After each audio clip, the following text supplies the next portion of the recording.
This morning. Very pleased that so many of you could join us this morning.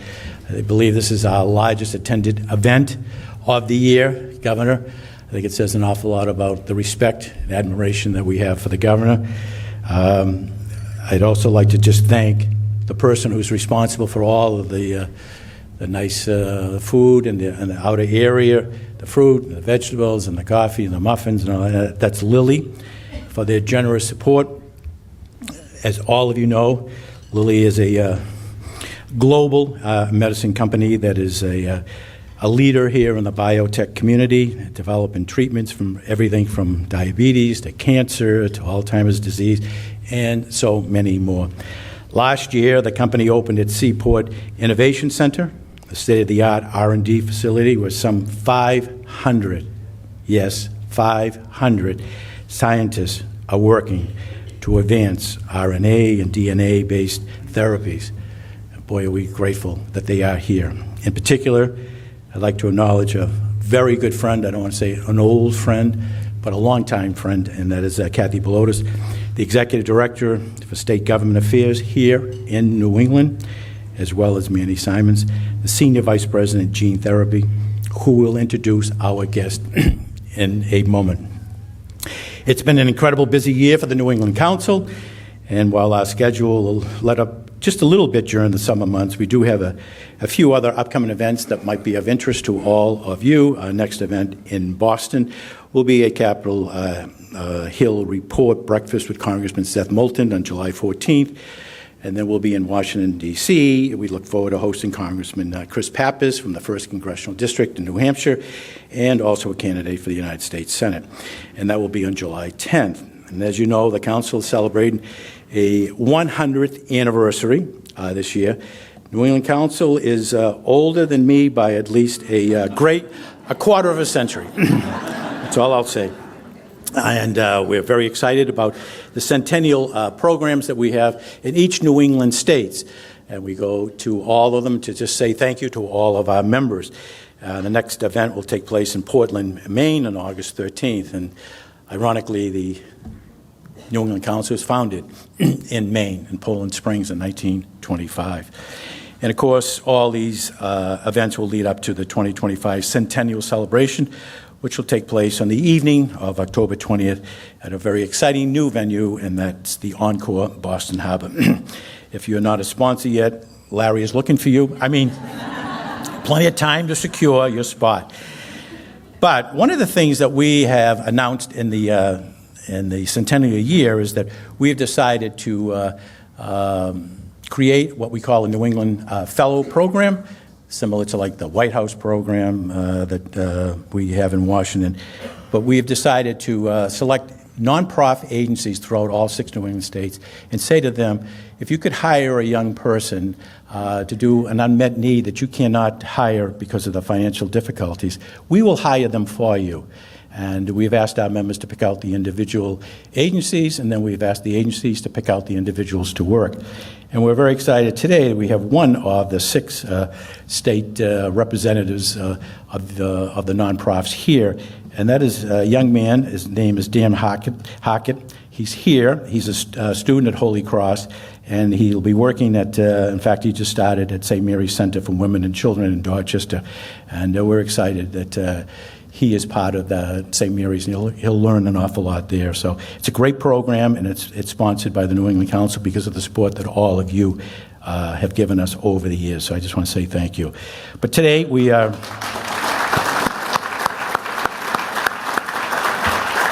But today we are honored to be joined by the Governor of the Commonwealth of Massachusetts, Maura Healey. And again, I just want to thank all of you for being here today and being part of this truly record-sized crowd. And to introduce the Governor, I'm pleased to welcome Manny Simons, the Senior Vice President of Gene Therapy at Lilly, to the podium.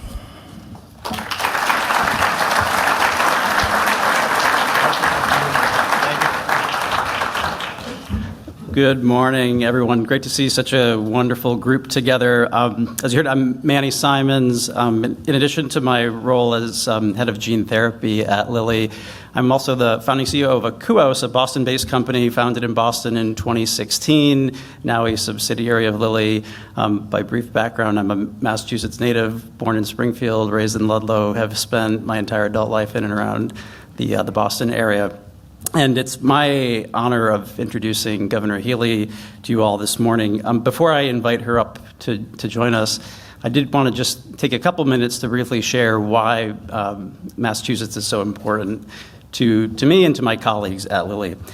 So for nearly 150 years, we at Lilly have dedicated ourselves to tackling some of society's toughest challenges. You heard from diabetes to cancer to Alzheimer's to heart disease. We're working to push the boundaries of what's possible so that we can bring life-changing medicines to the patients who need them the most. Over the past 2 decades working in the Boston life science ecosystem, I've been fortunate to witness how science and innovation, when coupled with compassion and collaboration, can transform lives. Whether it's unlocking treatments for chronic diseases or advancing new frontiers in genetic medicine, including the work that we're doing at Akuos and Lilly to restore hearing in children, one thing has remained clear. Real impact comes when we bring together motivated people, forward-looking ideas, thoughtful policy, and strong institutions. Massachusetts has a rich history of helping catalyze bold science into life-changing medicine. And because of this spirit, Lilly's been making long-term investments across the Commonwealth. To date, we've invested over $700 million in Massachusetts through partnerships with local universities, mentorship programs, workforce training. We're helping train and develop the next generation of scientific leaders in the area. Boston, Massachusetts, New England broadly have become an important part of Lilly's journey to unite discovery and caring to make life better for people around the world. Last August, we reached a milestone that's important for Lilly, exciting for me personally. The opening of a little new building you may have noticed on the Seaport waterfront across the Four Point Channel. This is the Lilly Seaport Innovation Center, or we call it LSC. LSC is the East Coast R&D flagship of Lilly. It's a state-of-the-art facility dedicated to advancing RNA and DNA-based medicines and accelerating the discovery of new medicines broadly. It also houses our first East Coast Gateway Labs, which makes flexible incubator space available to local biotech companies and their scientists. With LSC, we've committed to creating more than 700 highly skilled new jobs locally. And none of this would have been possible without the support of Governor Healey and her administration. Governor Healey's taken the lead in advancing biotechnology as a cornerstone of the state's economy and committed to strengthening Massachusetts' position as a world capital of science and the global hub of the biomedical industry that works hard to make people's lives better every day. Lilly's proud to be part of this community for the long term, working together to solve the most complex health problems with urgency. Governor, on behalf of Lilly, thank you for welcoming us to Massachusetts. Thank you for the partnership, and importantly, for creating a future we can all be excited about. So with that, I'm happy to welcome the real star of the show. Please join me in welcoming Governor Maura Healey.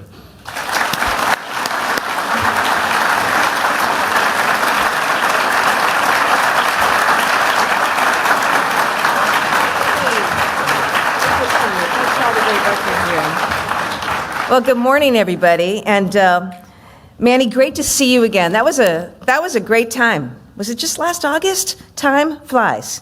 When we were together over in the Seaport at Lilly's awesome Innovation Center, where we were celebrating 500 scientists, researchers, coming to set up shop in Massachusetts to continue what has been a tradition here for the last 250 years of inventing stuff that has worldwide impact. So I thank you, Manny, for the presence of Lilly, for the investment that you made in the Commonwealth. I thank you for all the therapies and treatments that you and your team are going to bring forward. And I thank you for teeing up for me a great reminder of why I reauthorized the Life Sciences Act, okay? We're going to, and not just for 5 years, but for 10 years. This is what we need to do. Just thinking about the last couple of weeks on that. With that reauthorization, we were able to hand out, I don't know if that's the right word, $30 million with $10 million more to come to many, many companies, life science awards that reflect new investments in the work that they're doing. I mean, you guys, I have an amazing job. I was standing at Lila Sciences the other day when we made that announcement. It's over in Kendall Square. Flagship was an early investor. And they are doing something called autonomous science. Now, I barely made it out of 7th grade science and went on to a lovely liberal arts career. But my takeaway from all of it is they figured out a way to use AI. We're leaning big into applied AI. Like, how do we invest in applied AI here to more quickly cure diseases or build out better infrastructure or, identify the impact of climate change and the like and what we need to do. And it was like amazing. They have this space. It's about as big as this room. And AI machines are just designing and running and evaluating experiment after experiment. And then at 3 a.m., they start a whole new series of experiments. What does that mean to us? It means that in Massachusetts, we are going to be the place where scientific invention happens at an exponential rate, a rate never seen in the entire world, not just in America. And, that's something that we got to remember is in our DNA. And I'm just so excited about that. We also had bio, okay? People came from all over the world. They were let in, actually, which is a good thing. We should continue to let foreigners in, because it turns out they do good things. Oh, my God. They help us win World Series. They, you know this, right? Half of the companies invented are by people who came here from other places, and they contribute so much. They even win a few Nobel Prizes along the way. Anyhow, they came from all over the world. Why? Because Massachusetts is the global hub for life sciences, for science, for innovation, for research. And we are not taking our foot off the gas. Now, speaking of global leadership, I'm thrilled to be here this morning with our friend Jim Brett. I want to thank Jim for his leadership. Last week, he helped me convene a meeting of Canadian governors. They call them premiers up there. I invited the governors of New York and New England, as well as Canada, to Boston to talk about how we're going to continue to work together, as we should, on trade, on tourism, on energy. And Jim, you were terrific in helping to lead an important conversation with our business community and the premiers. So I just want to thank you. And it's an example to me of the tremendous value add that the New England Council has provided over the last 100 years. The ability to convene and regularly meet with and hear from all of our New England states, and then provide real-time information to me as governor about what we can do. It was fantastic. I also want to mention that I was so honored to ask Jim if he would serve as chairman of the Governor's Commission on Intellectual Disability. I was so honored until I found out I was the 5th governor to do so. Thank you for your 25 years of service for that endeavor.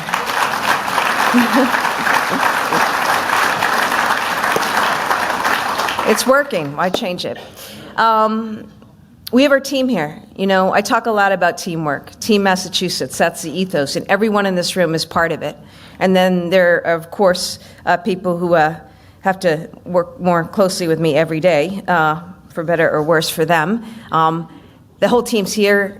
Lieutenant Governor Kim Driscoll doing amazing work. We have our Secretary of Housing, Ed Augustus, Secretary of Veteran Services, John Santiago, our interim Secretary of Economic Development, Ashley Stolba, is here, among others in the room. Some of you may have seen yesterday I announced Eric Paley was going to join our team as our new Secretary of Economic Development. He brings a ton of experience, particularly in the private sector, investing in entrepreneurs, startups, innovation, things that make our economy go.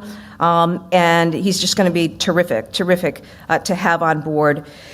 I also want to thank Ashley, though, for steadying the ship this summer. She's continuing to work with the team, lead the team, and will resume a different leadership role on the team. But I thank her. I thank Yvonne Howe. Great work done the last couple of years. We're not missing a beat on any of this, and we go forward. So I wanted to give you that news. I thought I'd talk a little bit about the moment.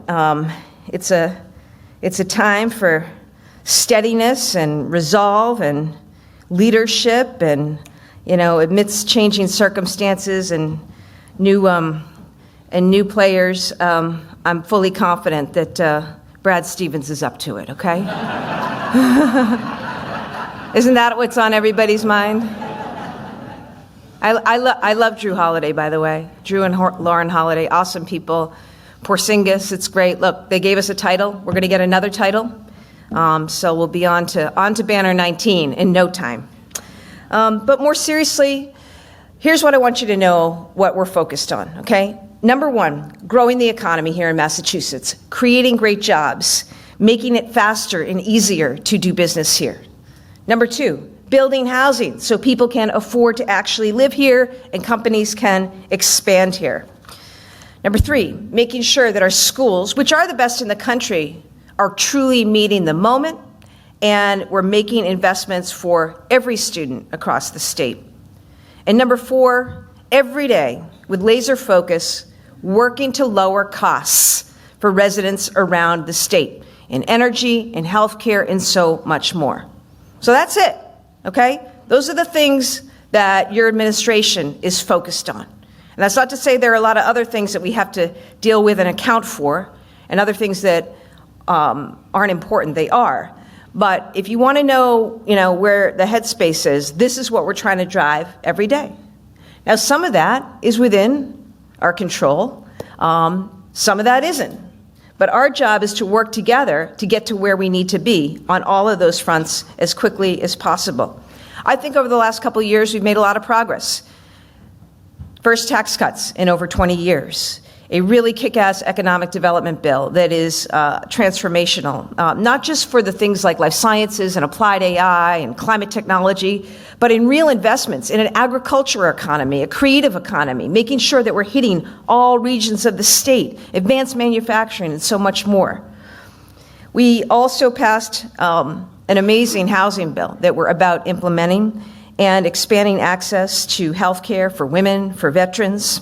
We've been busy implementing these laws, and that's what this year is going to be about. It's all about the implementation and getting things done as quickly as possible. So let me start with housing. I said from day one that housing is the single greatest challenge in Massachusetts. And trust me, I talked to governors all around the country. This is true around the country. We have a housing shortage. Housing is expensive around the country.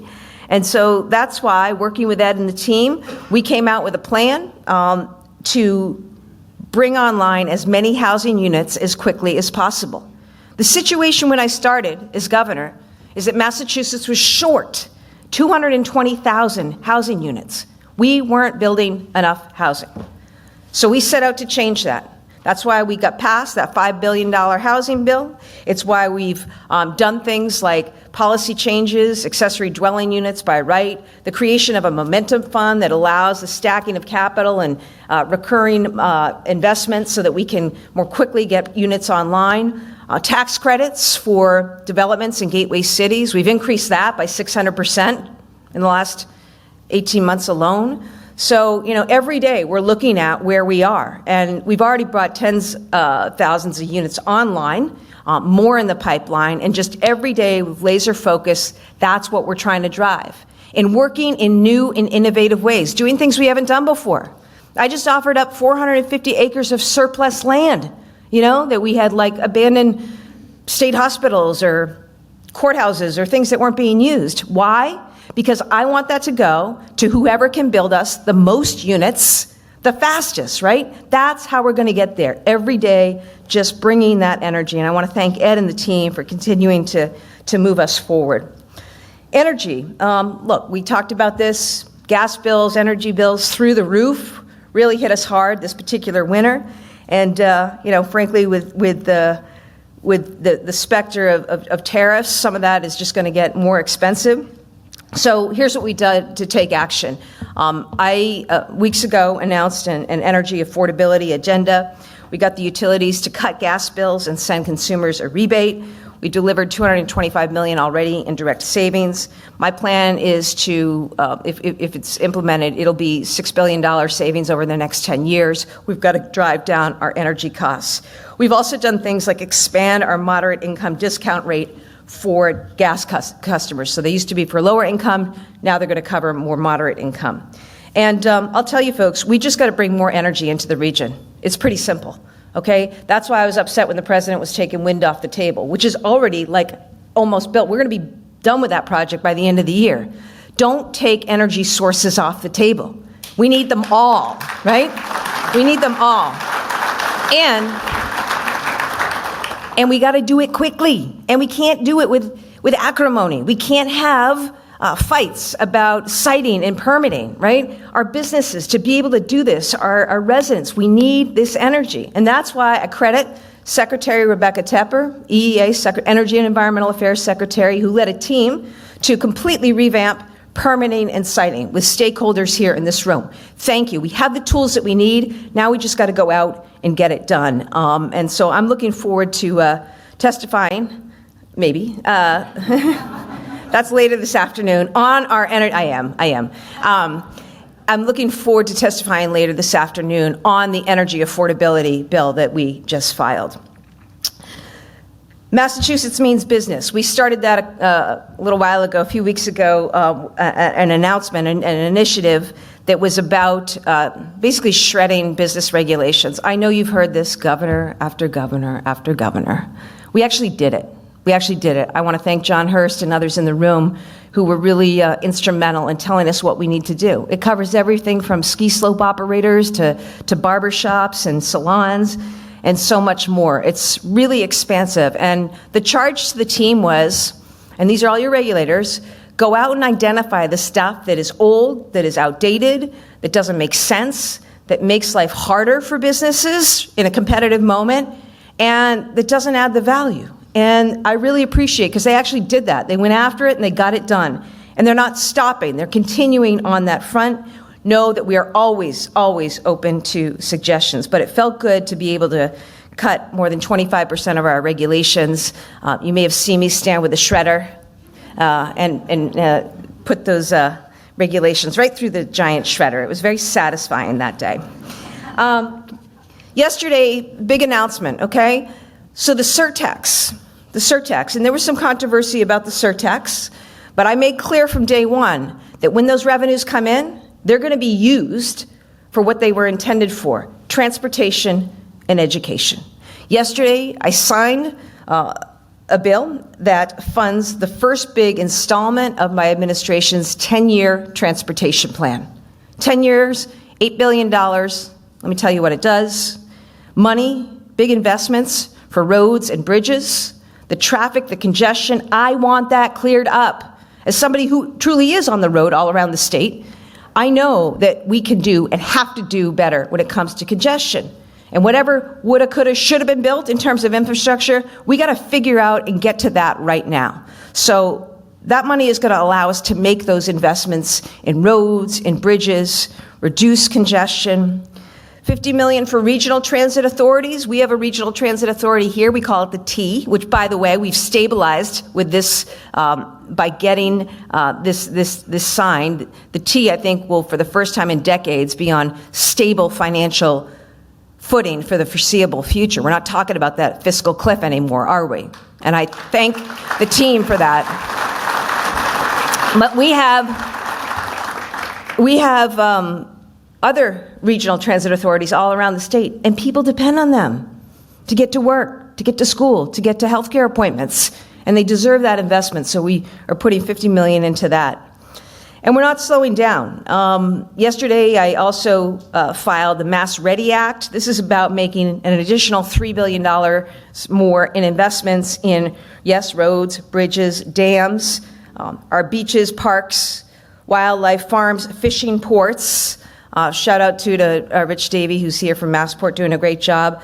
All these assets that make Massachusetts go and that also improve the quality of life, and also that need to be built in ways that are more resilient so that they're actually around and operable in the face of changing severe weather and climate change. So that's an important investment in quality of life and in our local economies. And in education, I talked about transportation and the investments that we're making. I hired Phil Lang for a reason, and I said to Phil, who by the way is an engineer, and that's been terrifically helpful. I empowered him to hire the team that he wanted. I gave him the support of employees because they were short 1,500 employees when I started. And as a result, in 2 years, we have no slow zones. Things are moving, and we just opened up commuter rail lines to the South Coast. We've got more work to do, but you bring that kind of energy and focus from a leader like Phil, we can make improvements. And that's what we want to do with this transportation funding that I just signed into law yesterday. The other prong, though, is education. Look, we have the best schools in the country. We've been doing this for a long time. We're home to the first school in the nation, first university, first library, right? So we got to get this right. But we also know that kids suffered. I know kids are out. Our kids are finally out. I don't know why Arlington went to school so late, but they just got out this week. One thing I think that parents are all dealing with is the realities of COVID and what happened, and just concerns about learning loss and, are our kids really where they need to be? And many are, and God bless our educators. But I think in Massachusetts, we need to do even more. And that's why, with what I signed yesterday, we are going to be offering what's called high-dosage tutoring. This is small group tutoring in the classroom during the school day that happens online. It's happening. It'll happen multiple times a week for kids in kindergarten through third grade. These are pivotal years, and the studies show that just by giving kids that bit of time, it has exponential, positive results in their education. So that's what we're going to do. It's a strategy that closes learning gaps and is especially needed given what we're facing coming out of that pandemic. We're also providing money in this bill to schools for literacy. We talked about that, right? We talked about the importance of literacy and making sure that our kids are getting the very best in terms of the foundational things they need for academic success. And so we have made, as an administration, a huge investment in literacy. Let's move to the older kids, okay? Because they're important too. High school. We need to reimagine what high school looks like, and that's what our team has been about under Secretary Tutwiler. Early college, you know what that is? You got a kid in high school. They can also take classes at a nearby community college or even our state universities and colleges, and that credit will apply towards their college experience if they choose to do that. It's an awesome, awesome thing, and we're already in 69 high schools, growing all the time. Our latest expansion focuses on the UMass campuses and community colleges, including partnerships between, for example, Methuen High School and UMass Lowell.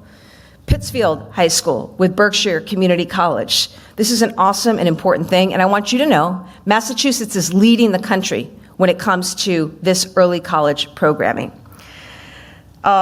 We also are making investments in higher ed. We filed something called the BRIGHT Act. It's a $3 billion higher education bond bill. It's an education bill. It's also a jobs bill because it's going to allow us to do the improvements on our campuses so that they have state-of-the-art facilities, whether they're studying cybersecurity or advanced manufacturing or robotics or life sciences. They will have the best training facilities, and therefore we will have, as an economy, an even better prepared workforce. And we'll do this while creating 15,000 construction jobs all across the state. And the thing I like about this is Massachusetts taking care of our own. You know this. Students who go to Massachusetts colleges or universities are far more likely to stay in Massachusetts. And if we get them partnered early on with employers through work-study programs, through experiential learning programs, they're going to help be ready to fill that workforce that you all desperately need. And so making sure that we're making an investment in the actual infrastructure is so important, and it's going to help all of us. I will say that, what happens in Washington matters. It happens. What happens in Washington matters. It's not separate from our work in Massachusetts. As I said, I am doing everything I can within my control, within our control, to move us forward as a state. We also have to acknowledge that there are additional challenges and headwinds that we face. And we got to work together, We got to work as a team. We got to advocate as a team, because it's in everyone's interest to see this state succeed. Now, what was clear at our convening last week with the Canadians is that all states are challenged in dealing with this issue right now. And every governor, Democrat and Republican, by the way, last week's convening was bipartisan, which is how I like to actually do things. Everybody's dealing with this, and trying to evaluate. Trump's tariffs and this trade war are driving up costs and hurting businesses. Now, not all businesses. You've read about a few here that are actually better off. I acknowledge that.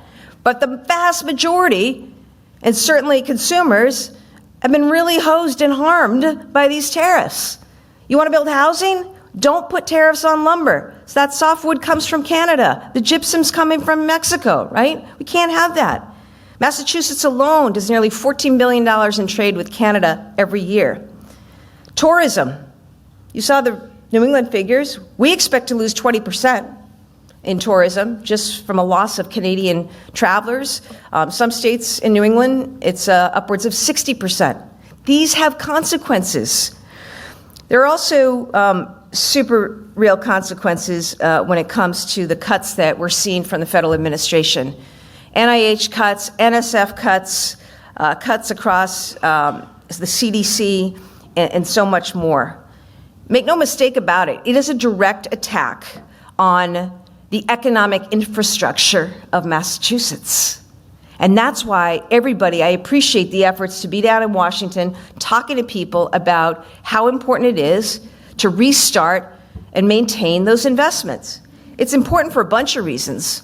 One, because we had people here in Massachusetts doing clinical trials, and the patients participating in clinical trials who had that hope ripped from them overnight when the funding went away. We have people in laboratories on the cusp of huge discoveries in cures and treatments that just stopped. We have years of research. We're wondering about the stability of that and maintaining those results and continuing that research. We cannot, this is interesting. There's a separation up here. It's good. I'm locked in because I'm literally locked in right now. My heel is like locked in. But I'm serious. This is really, really important, okay? It's really important. And, everybody around this country should be really concerned about what's happening. Concerned that we're basically giving away intellectual assets to countries like China, who, by the way, are on all our campuses and in our labs and teaching hospitals, looking to recruit our scientists and our researchers and our postdocs and junior faculty. It makes no sense. I stood on the campus of UMass Medical 2 months ago. Right? UMass Medical doing awesome things. Congratulations to Chancellor Collins, who's retiring but will continue on in the faculty. I was standing alongside 2 Nobel Prize winners from UMass Medical, right? At the time, they had to announce they were furloughing 200 faculty members there and had to rescind 80 postdoc offers. Those are 80 people who were going to come to Massachusetts, invent stuff, study stuff, rent apartments, rent houses, buy houses, contribute to our economy, who aren't coming. This doesn't make any sense. And for a purportedly America First agenda, why are you giving those intellectual assets away? And that's just in life sciences. Talk about defense. Do you know what MIT and UMass Lowell and WBI and all these institutions that are Massachusetts, because Massachusetts punches above its weight, do you know what they've contributed over time? The computer, the internet, all that stuff, originally AI, came from Massachusetts, okay? The defense industry, our national security, our cybersecurity, the intelligence, so much of that is powered and dependent on what happens in institutions here in Massachusetts. So just as a matter of national security, We should not be disinvesting in these things. We also shouldn't be turning away foreign students or foreign faculty or foreign investment. And over time, from the earliest days, attracting the world's best and brightest has been part of the Massachusetts calling card. And we need to fight for it. We need to work to sustain it. Whatever we need to do to triage and to stem the bleeding while we get through this time to hopefully some greater sanity about what's good for America, not just what's good for Massachusetts, but what's good for America. That's where we need to be right now. And I just ask you for your continued support and all of that.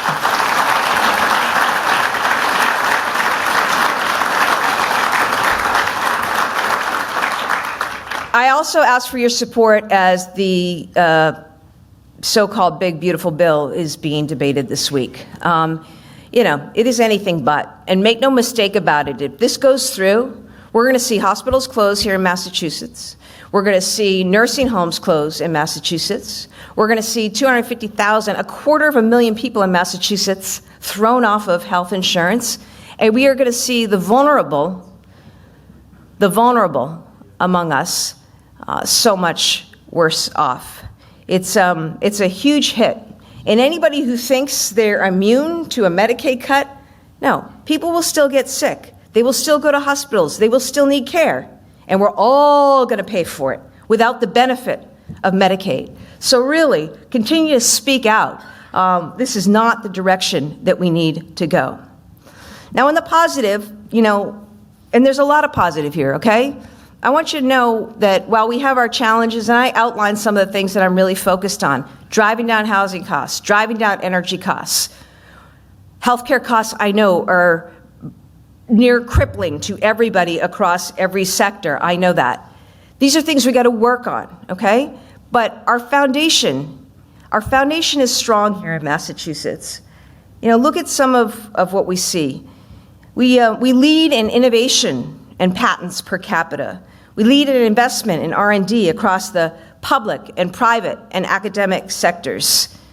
We lead in education, number one in education and innovation of all states. We have the highest proportion of STEM graduates and STEM jobs. We've got an economy that's built for the 21st century.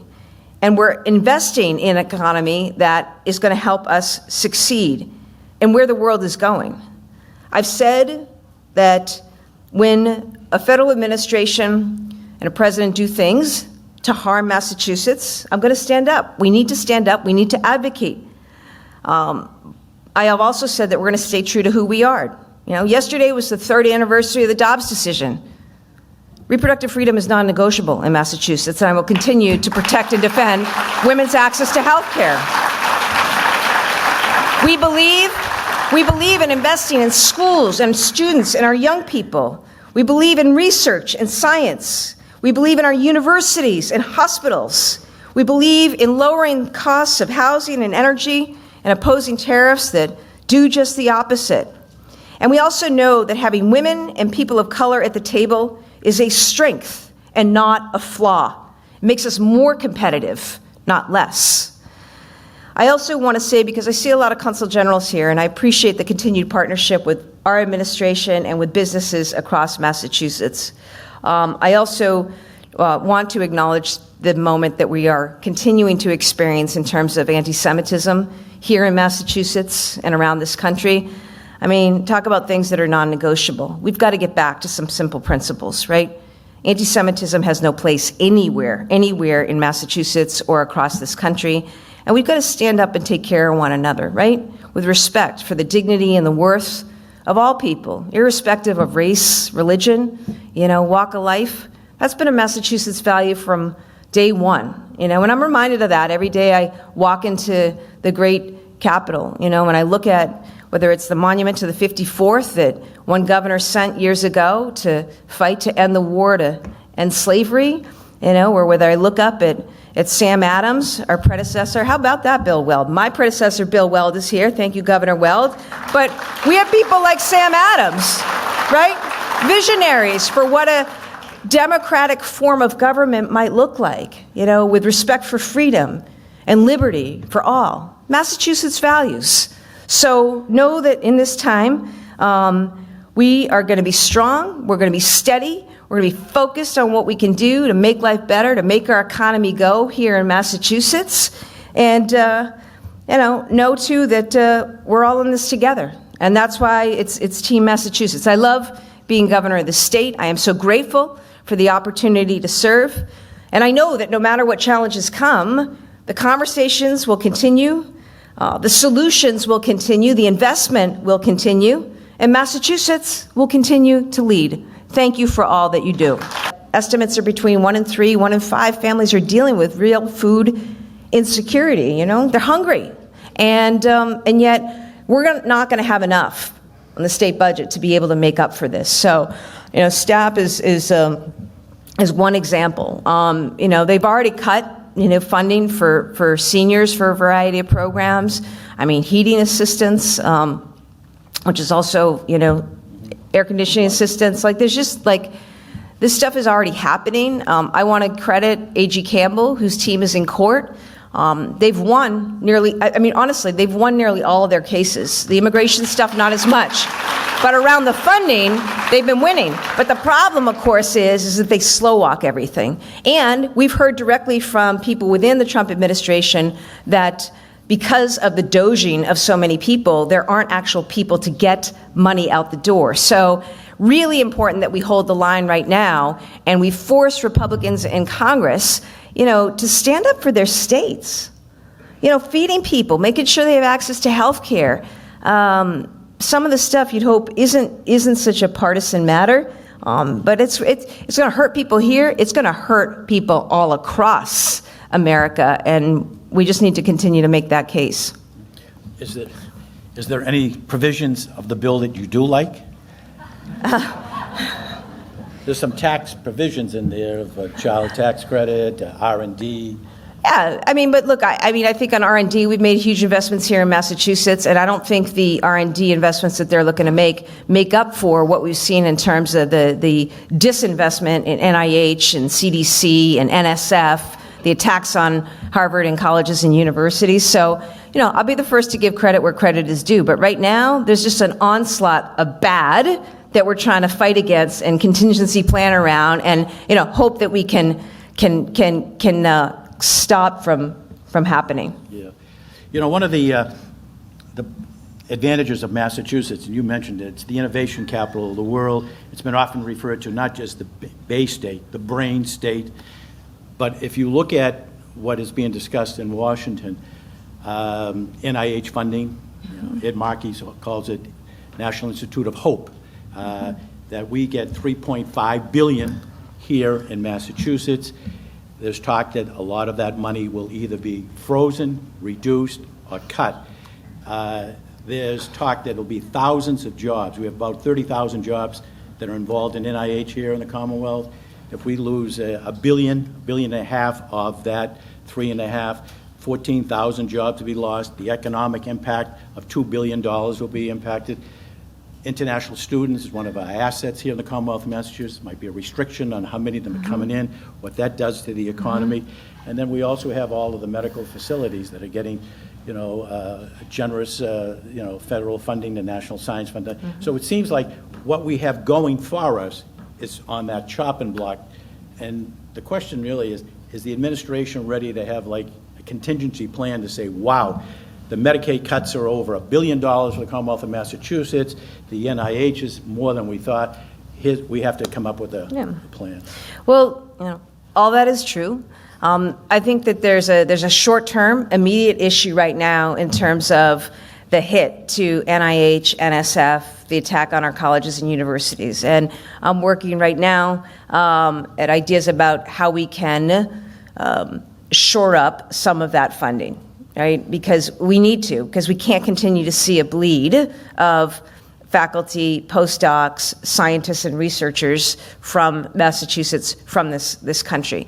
There's a short-term thing that we need to do. I also want people to be clear, notwithstanding anything else that's happening in Washington, D.C. or elsewhere, Massachusetts is a place to come. It's a place to come and learn, to study, to do research, to incubate companies, to make investment. So there's a short-term message and funding and infrastructure we need to support, okay? Longer term, I don't know that we're ever going to see NIH funding go back to what it is, $47 billion nationally. Massachusetts gets the largest share. We have to, as a team, think a little differently about how we're going to finance some of that innovation and research going forward. There's a lot of opportunity for collaboration, public-private, with our academic centers and the like. So that's a discussion that we need to have. It's a longer-term issue, but it's an important issue that you raise. And at the end of the day, no, Jim, with $8 billion in our stabilization fund, we can't begin. We have to think about, I heard Jerome Powell say that were it not for tariffs, we might have seen another interest rate cut. Well, we're not there right now. I don't know what's happening with potential recession, but $8 billion in a stabilization fund won't be enough to see us through that. So there's only so much we can do as a state, which is why, I told you about what we're doing with the millionaire's tax revenue, the surtax revenue. I want to maximize the ROI on every single taxpayer dollar coming through, making smart investments that will serve us well. But there's going to be hurt. And I think, Jim, what I have to do as governor when it comes to some of those cuts, I've got to prioritize the most vulnerable among us. What are we going to do? People who are really sick. Little kids with disabilities, seniors. By the way, the work requirements, we have a lot of people who are receiving Medicaid who are working, and they're working poor, and they're working to try to get by. That's what's happening with all this. Can you just talk about last week? I think you deserve a great deal of credit in bringing together the New England governors and the governor of New York State. Came to the meeting, and you had all of the premiers from the different provinces of Canada, bringing people together, which is the genesis of the New England Council, bringing people together in New England. But having them all there, what is your takeaway? Hopefully, any success that you think could come from that? I'm looking at the Consul General. My view was we've got to try, and it was important to me, because it's important in Massachusetts, that we send a message to our Canadian friends, for all New England states and for the state of New York. Canada is our greatest trading partner. We have economic ties, cultural ties, familial ties. My grandfather's family was from Newfoundland. Look at the relationship that the city of Boston has with Nova Scotia and the Christmas tree that comes here every year from Nova Scotia in recognition of the support lent 100 years ago by people from this region to Canadians. And, in moments like this, to me, it's just really important that our friends know that we're here, Not only that we're open for business, but that we recognize what an affront it is to their provinces, to their nation, to be taunted with a 51st state, As a kid who grew up waitressing on Hampton Beach in New Hampshire, 30% of the people coming through are Canadian. You've seen the reports on Old Orchard Beach and elsewhere, the numbers, the Cape, it's down. So, it was an opportunity, Jim, I think important, as the New England Council does. You bring us governors together. Let's bring the region together, because whether we're talking about, economies, whether we're talking about energy, the only way we're going to work more effectively is by partnering together, especially on things like energy supply. What are the conversations that we can have between and among provinces and states in the Northeast about how to bring more energy into the region? And, there were some good things to come out of that. But it was, also a plea, because these guys, a takeaway, and I think you heard this, they're really hurt. They are really, really hurt. And there are some among them who, are not encouraging people to come to America. And I think, what I was trying to say is, well, I understand those feelings, but come to Massachusetts. Like, come to New England. Like, we're okay here, we're good. We're the same, honestly, Original Six, everything, and it was a little painful when one of the premiers was giving me such a hard time about Brad Marchand, which hurt in the particular moment of that week, given the Stanley Cup. But I think it's just really important to do that, and I think they did leave with a feeling that whatever else is going on, there are 7 governors who have states who care about, respect, and want to do business with the Canadian people. That's an important message to send. It's also why anytime somebody's coming through from another country, I do. I make time to visit with them, right? All the ambassadors and different folks who come through, the ministers of various economies. I want them to know how awesome Massachusetts is. And my job, guys, is to sell Massachusetts, right? And so we were looking to do that, selling all of the Northeast together. Just the final question is, you already talked about the bio. You spoke at the bio conference. The bio conference obviously is key to Massachusetts. 18 of the 20th largest pharma companies in America are located, have a presence here in the Commonwealth of Massachusetts. Thousands of people are employed. What message did you send them about staying here, that this is truly the innovation capital of America? Yeah. To say just that, like, here you are, guys, look around. 18 of the top 20 life sciences companies in the world are right here in Massachusetts. We've got this incredible ecosystem, and we talked about that, selling it with our teaching hospitals and academic medical centers and the research institutions and our colleges and universities and the venture funding that's here, right, and the investor community. Like, this is where the action is. And the other point I made, Jim, is that also, what you have here, which you don't see everywhere, is a government that is shoulder to shoulder with you in moving this industry in this space forward. And, we have the receipts to show it. I just reauthorized the life sciences bill, right? We're leaning heavy into the kinds of educational investments, too, that will also power this industry forward. So, that, and I have to say it was very, very well received. I did a nice chat, too, at one point with Thermo Fisher's Mark Casper, which was terrific. And, it was nice. It's nice when government and private industry can be together in a conversation and talk about how awesome our state is. It's the truth. It's the truth, and I think it's what people need to see. Well, we have a couple of minutes for photos, so we're going to have to curtail the Q&A part. I want to thank the governor for not only for being here, but she's so accessible to so many of us in the business community here in the Massachusetts area, and she is really doing a terrific job in just bringing people together. And they may not always agree on some of the issues, but she needs to make the effort to get them at the table. The old expression, if you're not at the table, you're on the menu. So she is doing it day in and day out, and she needs the support of the business community, so she'll be calling upon you. But with that, we thank the governor again for being here. You want a photo?